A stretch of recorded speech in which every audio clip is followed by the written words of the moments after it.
किंवा काही ठिकाणी झालेला सुद्धा नाही.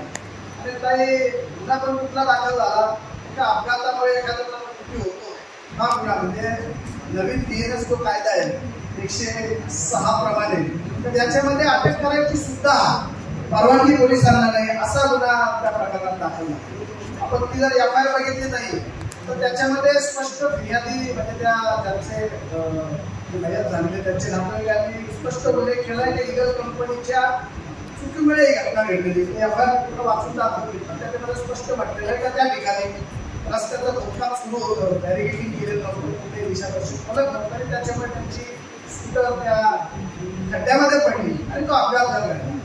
आणि इगल कंपनीचं नाव घेऊन सुद्धा त्या आरोपी म्हणून एक अज्ञात व्यक्ती दाखवण्यात आलेला म्हणजे आरोपी कोणालाही दाखवलेलं नाही. ही बाब फार महत्वाची. तर इगल कसं महाराज पण बोलले की जबाबदारी कोण, जबाबदार कोण, याच्यामध्ये बरेचसे सब कॉन्ट्रॅक्टर नेमण्यात आलेले आहेत. त्या कंपन्या मोठ्या बाहेरच्या कंपन्या आहेत. इथले कोणी जर स्थानिक कर्मचारी जर काम करत असतील तर त्या कर्मचाऱ्यांवर गुन्हा दाखल होत असेल तिथे लेबर लोकांवर. कारण अद्याप घटना कुठल्याही लेवलवर ते गुन्हा दाखल करून मोकळे होतील कारण त्याच्यात अटक सुद्धा होणार नाही, नोटीस देऊन त्यांना सोडावंच लागेल. तर याच्यामध्ये माझी एक आपल्याला सभागृहाच्या वतीने विनंती की आपल्या कुठेतरी अधिकारी अशा प्रकरणांमध्ये त्याने स्वतः त्या प्रकरणामध्ये इनिशिएटिव्ह घेऊन पोलीस स्टेशनला पाठपुरावा करून जर कधी अधिकाऱ्यांची चुकी असेल स्वरूपात दाखल होते तर असं आपण द्यावं सभागृहाच्या वतीने आपल्याला विनंती. कारण या प्रकरणामध्ये जर बॅरिकेडिंग लावलेलं नाही, जर दिशादर्शक फलक लावलेलं नाही तर स्पष्टपणे असं कृत्य केलं तर त्या कृत्यामुळे एखाद्याचा जीव जाऊ शकतो तर तो सदोष मनुष्यवधान तो 105 अंतर्गत दाखल होतो याने 106 अंतर्गत म्हणजे दिशाभूल केलेली लोकांची. ठीक आहे, एक गुन्हा दाखल केला परंतु तो गुन्हा ज्या पद्धतीने व्हायला पाहिजे होता त्या पद्धतीने झालेला नाही. तर मी महापालिकेलाही विनंती करेन की आपण सुद्धा इन्व्हेस्टिगेशन होऊन तो गुन्हा 106 मध्ये कन्वर्ट करावा यासाठी पण आपण पाठपुरावा करावा, 105 मध्ये कन्वर्ट करावा यासाठी सुद्धा आपण अधिकाऱ्यांच्या माध्यमातून त्याच्यासाठी पाठपुरावा करा अशी आपल्याला या ठिकाणी मी विनंती करतो.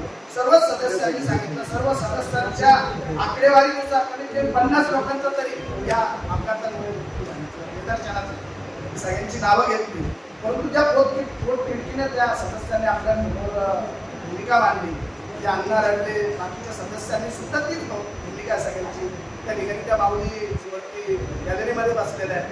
सगळेच ज्यांचे कुठल्या कुटुंबियांचे या अधिकाऱ्यांच्या या कॉन्ट्रॅक्टरांच्या चुकीमुळे मृत्यू झालेला असेल तर आपण एक अशी सूचना करावी, असं रुलिंग द्यावं तर त्या लोकांना कुठेतरी आर्थिक मदत या कॉन्ट्रॅक्टरांनी करायला पाहिजे.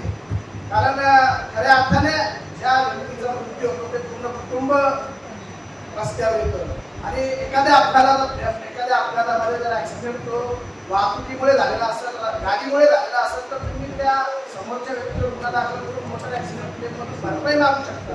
परंतु अशा पद्धतीच्या गुन्ह्यांमध्ये तुम्ही कोणाकडून भरपाई मागणार?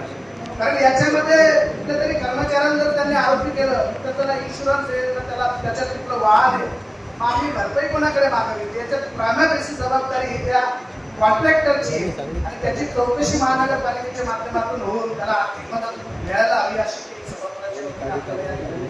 मागणी करतो. दुसरं या विषयाबरोबरच एक पाण्याचा विषय सुद्धा झाला, बऱ्याचशा सदस्यांनी सांगितल्यामुळे मी काही त्याचा वापर करत नाही परंतु काही एक छोटीशी एक उदाहरण देतो. आता परवाच एक मोठी पाण्याची लाईन इंदिरानगरमध्ये घुमलेली होती, सगळे व्हिडिओ व्हायरल झाले परंतु मला खेदाने सांगावं असं वाटतंय तर ती मी जेव्हा ती शुक्रवारी लाईन फुटलेली होती तेव्हा संध्याकाळच्या वेळेस लाईन फुटली, दुपारी पाणी पुरवठा होतं म्हणून तिथून काही पाणी वगैरे आम्ही अधिकाऱ्यांना सांगितलं नाही. याच्यातून शनिवार आहे परवा 100% पाणी येईल परंतु अधिकाऱ्यांनाच माहिती की ती पाण्याची लाईन अशी परिस्थिती त्या ठिकाणी होती. तर ही बाब सुद्धा फार गांभीर्याची आहे आणि आजची परिस्थिती अशी आहे की सगळेच लोक बोलले की आपल्याकडे अधिकारी पुरेसा नाही, हे गावाकडे तो सुद्धा